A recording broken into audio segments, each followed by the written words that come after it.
Hello students, today we will be learning future simple और से future indefinite tense।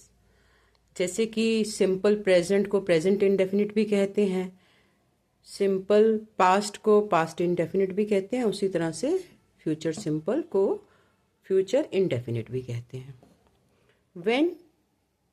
when to use, अब इसे use कब करना है?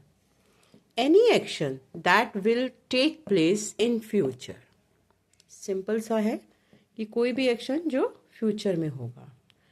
अब एक बहुत ज़रूरी यहाँ पे बात है कि future predictions with less certainty, ये फ्यूचर की बात तो कर रहे हैं यहाँ पे, लेकिन उसमें सर्टेनिटी नहीं है। कहते हैं ना कि कल किसने देखा है। तो जैसे हम कहें I will go to Shimla tomorrow, ठीक है।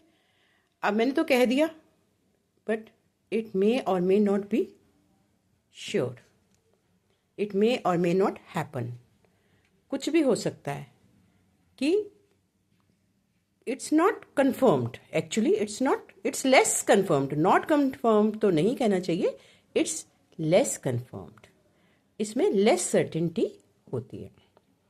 इसके कीवर्ड्स क्या हैं? कीवर्ड्स हैं tomorrow, next year, next month, next week, next word लगा के कुछ भी यूज़ कर सकते हैं। टुडे में भी आएगा फ्यूचर, लेकिन वो कंफर्म में चला जाएगा, जो कि हम ये फ्यूचर कंटिन्यूअस में ज़्यादा अच्छे से उसकी क्लैरिटी मिलेगी। चलिए पैटर्न देखते हैं। पैटर्न लेते हैं पहले तो एफर्मेटिव का। एफर्मेटिव पैटर्न में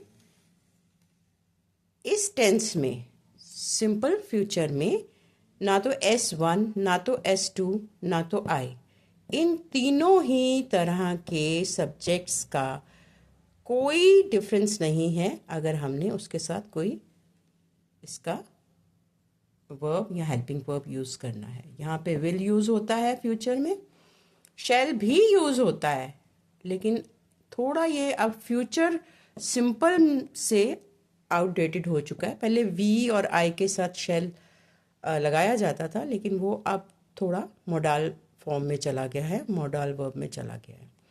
तो अब हम subject plus will plus verb की फर्स्ट फॉर्म प्लस ऑब्जेक्ट, ये ही पैटर्न है एफर्मेटिव का।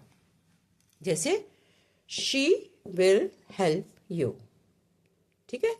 शी मे और मे नॉट हेल्प यू, वो अलग बात है, बट हम उन्हें ये क्लियर कर रहे हैं कि शी विल हेल्प यू। यहाँ पे लेस सर्टेनिटी की बात ज़रूर लेके चलना है। नेगेटिव, अब नेगेटिव पैटर्न क्या है? Subject plus will not. Will not को हम वोंट भी लिखते हैं, बोलने में तो वोंट ही आता है। शैल नॉट को शैंट बोलते हैं, वो भी जहाँ मोडाल फॉर्म में यूज़ किया जा सकता है। देन वर्ब की फर्स्ट फॉर्म ऑब्जेक्ट, जैसे शी वोंट हेल्प यू। उसके बाद है WH क्वेश्चन। WH वर्ड लगा के उसके बाद विल, उसके बाद है इंटेरोगेटिव। इंटेरोगेटिव में विल सब्जेक्ट से पहले आ जाएगा और फिर उसके बाद वर्ब की फर्स्ट फॉर्म और उसके बाद आएगा ये ऑब्जेक्ट, ठीक है। उसके बाद आता है ऑब्जेक्ट। Just wait.